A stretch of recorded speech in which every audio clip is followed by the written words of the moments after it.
Shalom. Kita sudah memasuki bulan Desember. Kita tahu bersama bahwa suasana Natal mulai terasa, saudaraku. Bahkan di beberapa tempat Natal sedang berjalan, saudaraku. Dan tema firman Allah pada pagi hari ini menjadi anak terang. Terambil dalam kitab Kejadian pasal 1 ayatnya yang ketiga. Berfirmanlah Allah, jadilah terang, maka terang itu jadi. Saudara yang dikasihi Tuhan, dalam pengajaran Alkitab, Natal, kita tahu bersama ketika Yesus reinkarnasi, bukan? Terambil dalam kitab Yohanes pasalnya yang pertama. Ayatnya yang pertama, dialah firman.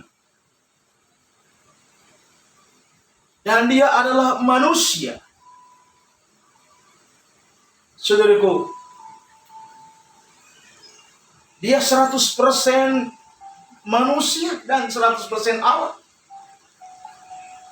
Sedangkan kita selaku umat Allah ketika saat kita mengenal terang, dalam Yohanes pasal yang ke-8 ayat yang ke-12, yaitu mengenal Yesus yang pertama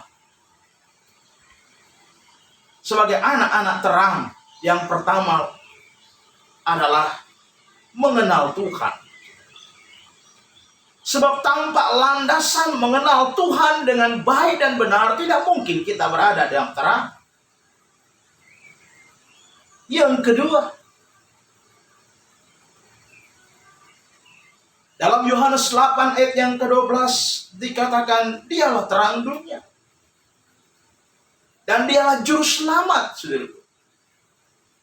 Sebagaimana dipaparkan oleh Nabi besar, Nabi Yesaya. Dalam Yesaya 60 dikatakan kegelapan menimpa bangsa-bangsa. Kekelaman menimpa isi bumi. Tetapi terang Tuhan terbit atasmu, saudaraku. Saudaraku, solusi untuk keluar dari kekelaman, solusi untuk keluar dari dosa, saudara harus mengenal terang, saudara. Dan terang yang sesungguhnya yang sedang datang ke dalam dunia. Biasanya di setiap perayaan Natal, banyak orang mengumandangkan tentang kelahiran Kristus. Tapi dia bukan lahir sebagai bayi suci lagi, saudara. Kita hanya mengenang. Tapi yang benar adalah Kristus Yesus lahir di hati kita. Setiap pribadi orang-orang kudus, setiap pribadi orang-orang yang dilawat oleh Tuhan, yang belum mengenal Tuhan, dan dia menerima lawatan Tuhan, menerima Injil keselamatan itu, dan dia menerima terang Kristus. Dia membuka diri untuk menerima Kristus secara pribadi, lahir dalam hidup. Ya, dia heran Rasul Paulus berkata dalam 2 Korintus 5 ayat yang ke-17, engkau harus dilahirkan baru. Tabiat-tabiat yang lama dibuang, tapi tabiat yang baru kita peroleh. Saudaraku, itulah inti daripada terang Tuhan, saudaraku. Dalam perayaan Natal, seringkali kita mendengar hanya dengan perayaan Natal ada sukacita, ada kebahagiaan. Benarkah ada sukacita dan kebahagiaan? Terkadang persepsi perayaan Natal dari orang-orang yang tidak mengenal Tuhan dengan baik dan benar, caranya ngutang sana ngutang sini kalau tidak ada dana, bisa di 2-3 bulan waktu ditutup. Padahal bukan itu esensi daripada Natal. Natal memang HUT atau hari ulang tahun, dikenal dengan bahasa Greek itu Natalis. Tapi Natal bukan urahan, bukan serampangan, bukan hanya menarik kesenangan dunia, saudara. semata, tapi menghadirkan Tuhan dari setiap pribadi kita, umat-umat Allah. Menghadirkan Tuhan dalam keluarga kecil kita.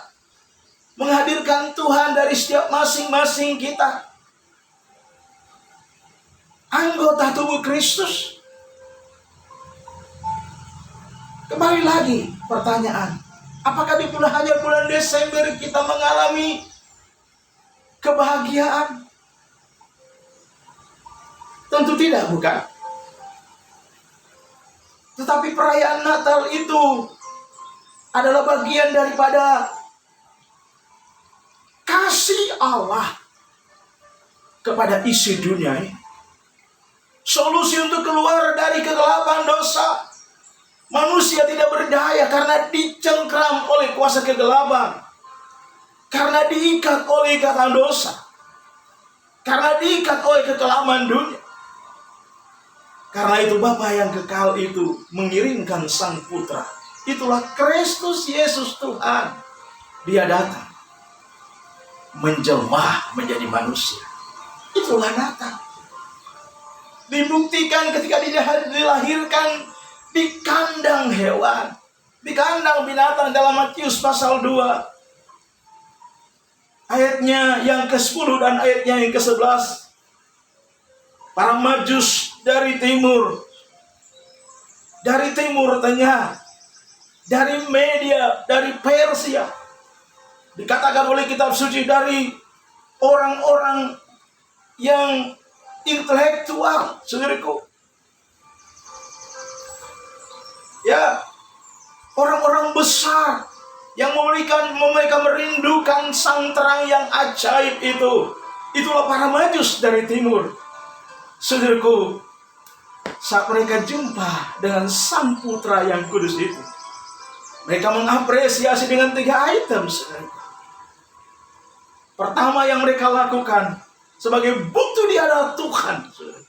Yang sang terang yang ajaib itu, yang mereka lakukan adalah sembah sujud di hadapan. Itulah pengakuan totalitas bahwa dia adalah raja di atas segala raja. Sehingga mereka memberikan persembahan emas. Emas adalah melambangkan pengakuan dunia bahwa dia adalah Tuhan, raja di atas segala raja, hakim di atas segala hakim. Setelah itu mereka memberikan kemenyan. Kemenyan adalah lambang dari seorang imam besar, saudaraku, yang rela, saudara, berdoa buat umat-umat Allah. Sehingga doa yang disampaikan oleh Sang Putra, dia berkata dalam Yohanes pasal 17, supaya umat-umat Allah, para pengikut-pengikutnya, kita umat-umat Allah, kita gereja Tuhan, dijaga, dilindungi oleh Bapa kekal itu melalui Sang Putra. Itulah Yesus Kristus Tuhan. Karena itu perayaan Natal pada bulan Desember di 2021 mengawali perayaan Natal ini. Adakah terang Kristus mengawali hidupmu di bulan Desember di minggu pertama? Atau justru di saat kita merayakan Natal kita melakukan hal-hal yang mendukacitakan hati Allah Roh Kudus? Bayi menjadi bahan perenungan kita, saudara. Tahu bersama bagaimana antusiasme daripada para Majus, orang-orang intelektual dari itu. Para ahli mengatakan mereka berasal dari Media, dari Persia. Mereka penuh antusias, mereka memburu Sang Putra itu. Kita berkata, ketika mereka melihat bintang yang datang, berhenti pas di atas saat Sang Putra dibaringkan di dalam palungan.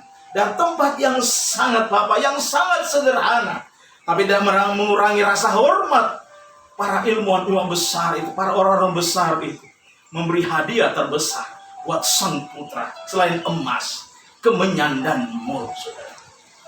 Tahukah kita tentang mur itu? Mur adalah penderitaannya, saudara. Tambang daripada pengorbanannya. Luar biasa.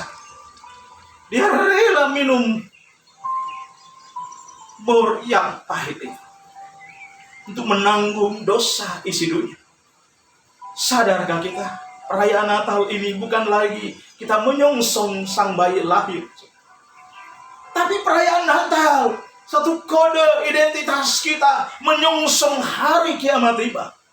Hari yang mulia tiba, dia akan datang sebagai raja di atas segala raja, hakim di atas segala hakim. Karena itu, jaga terang Kristus itu dalam hidup, dalam pribadi, dalam berumah tangga kita, dalam berjemaat kita, dalam bertetangga kita, dalam bermasyarakat kita, di mana kita ditempatkan menjadi terang Kristus untuk menerangi dunia yang penuh dengan kekelaman karena dosa. Dan itu firman Allah berkata, jadilah terang sebagaimana terang itu jadi.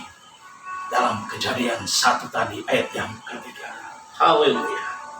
Demikianlah kebenaran firman Allah yang hamba sampaikan pada pagi hari, dan kita akan masuk di dalam perjamuan Tuhan yang kudus. Di minggu pertama setiap gereja Tuhan sebagai dengan diajarkan oleh Alkitab. Minggu pertama Tuhan mengajar kita, Tuhan Yesus mengajar kita untuk mengingat pengorbanan Kristus untuk kita umat-umat manusia yang sudah berdosa. Karena itu minggu pertama kita akan makan perjamuan Tuhan yang kudus, saudaraku. Landasan firman Allah terambil dalam Injil Yohanes ayat yang ke-53 hingga ayatnya yang ke-56. Yohanes pasal 6 ayat 53 hingga ayatnya yang ke-56. Yohanes pasal 6 ayat 53 hingga ayatnya yang ke-5. Maka kata Yesus kepada mereka, Aku berkata kepada sesungguhnya, jikalau kamu tidak makan daging anak manusia dan minum darahnya, kamu tidak mempunyai hidup di dalam dirimu. Saudaraku, ayat yang ke-54, siapa makan dagingku dan minum darahku, yang mempunyai hidup yang kekal, dan aku akan membangkitkan dia pada hari zaman. Sebab dagingku adalah benar-benar makanan, dan darahku adalah benar-benar. Luar biasa. Minuman darahku adalah dikatakan yang tinggal di dalam aku dan aku di dalam kamu. Barang siapa makan dagingku dan minum darahku, ia tinggal di dalam aku dan aku di dalam kamu. Luar biasa. Esensi daripada saat kita perjamuan Tuhan bukan hanya sekedar seremonial, saudara. Mengingat masa lalu pengorbanan Tuhan yang tiada taranya, saudara. Dia hadiah terbesar, dunia yang penuh dengan kekelaman karena dosa. Tapi dia dihadiahi oleh Bapa, dikirim dari surga untuk menyelesaikan setiap problem masalah kita umat manusia. Hadiah terbesar, dia rela mengorbankan nyawanya. Dalam Matius 20:28, dia datang bukan sebagai seorang, tetapi dia datang sebagai seorang hamba, seorang doulos, melayani manusia. Akan memberi teladan yang baik, saudaraku, mencuci kaki murid-muridnya. Ada pesan Tuhan melalui perjamuan Tuhan yang kudus ini, supaya kita tidak melupakan kebaikan-kebaikan yang sangat luar biasa yang dilakukan oleh Tuhan. Dia solusi untuk menyelesaikan setiap problema umat manusia. Adalah seharusnya manusia harus dihukum karena dia berdosa, tapi dia ubah hukuman dengan anugerah keselamatan. Itulah inti perjamuan Tuhan yang kudus. Haleluya. Darahnya amat kuasa, sucikan dari dosa, sembuhkan segala sakit. Darahnya tebus saya, oh darahnya amat kuasa, sucikan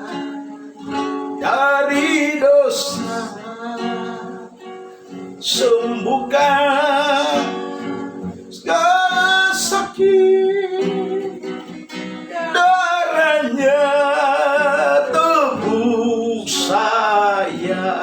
Dengar Bapak Ibu Saudara-saudari yang dikasihi Kristus, roti ada melambangkan tubuh Tuhan yang terpecah-pecah di bukit Golgota. Karena dosa saudara saya, dosa isi dunia. Karena itulah, mari kita menghargai pengorbanan Tuhan, mengingat kebaikannya, sebelum kita menyentuh tubuh dan darahnya. Anggur melambangkan darah Kristus yang tercurah di bukit Kalvari karena dosa kita juga. Dia menebus kita dengan darah yang suci. Luar biasa. Mari kita makan tubuh dan darah Tuhan. Kita dengar firman Allah, sebab apa yang telah kuteruskan kepadamu telah aku terima dari Tuhan. Bahwa Tuhan Yesus pada malam waktu dia diserahkan mengambil roti dan sesudah itu, yang mengucap syukur atasnya, dia memecah-mecahkannya dan berkata, inilah tubuhku yang diserahkan bagi kamu. Perbuatlah ini menjadi peringatan akan aku. Makanlah dengan iman dalam nama Bapa, Putra dan Roh Kudus, yaitu Tuhan Yesus Kristus. Makanlah dengan iman. Haleluya.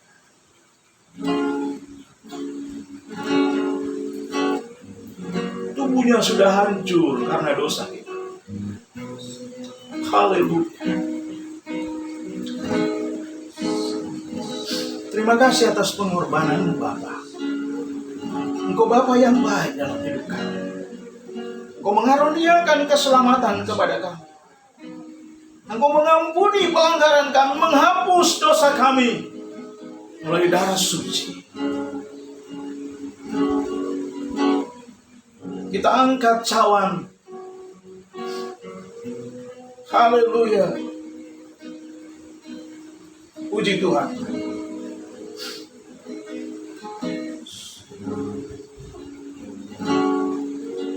Sebab setiap kali kamu makan roti dan minum cawan ini, kamu memberitakan kematianku sampai aku datang.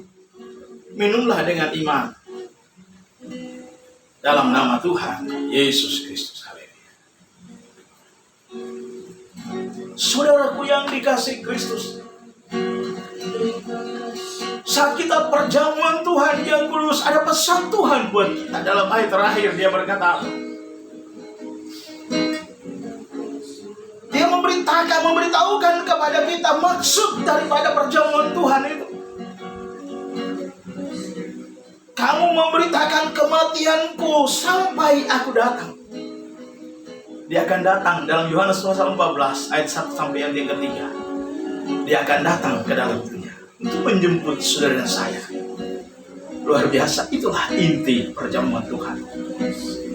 Kita akan sama-sama dengan Bapa kekal dalam kerajaan yang tidak ada linangan air mata, tapi hanya kesenangan surgawi semata. Haleluya. Mari kita tunduk kepala, kita berdoa.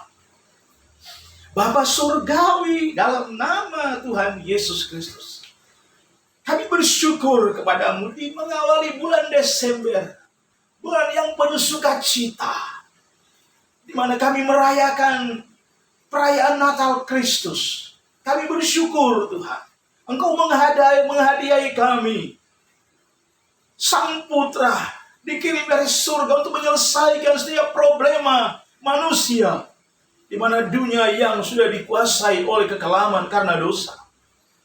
Tapi Engkau menyelesaikan kekelaman itu dengan mendatangkan terang Kristus, terang yang ajaib itu. Kami bersyukur Bapa. Kami juga telah memakan tubuh dan darah-Mu. Kami mengingat pengorbanan Tuhan, bertalian dengan perayaan Natal, hubungan dengan pengorbanan Tuhan. Hadiah buat kami. Engkau telah jadikan, Engkau dikirim dari surga menjadi manusia 100%. Supaya dunia mengenal siapakah Allah. Melalui Sang Putra, Engkau juga tetap adalah Allah 100%. Engkau adalah firman itu. Terima kasih atas segala pengorbanan Tuhan. yang ajaib dan sempurna itu.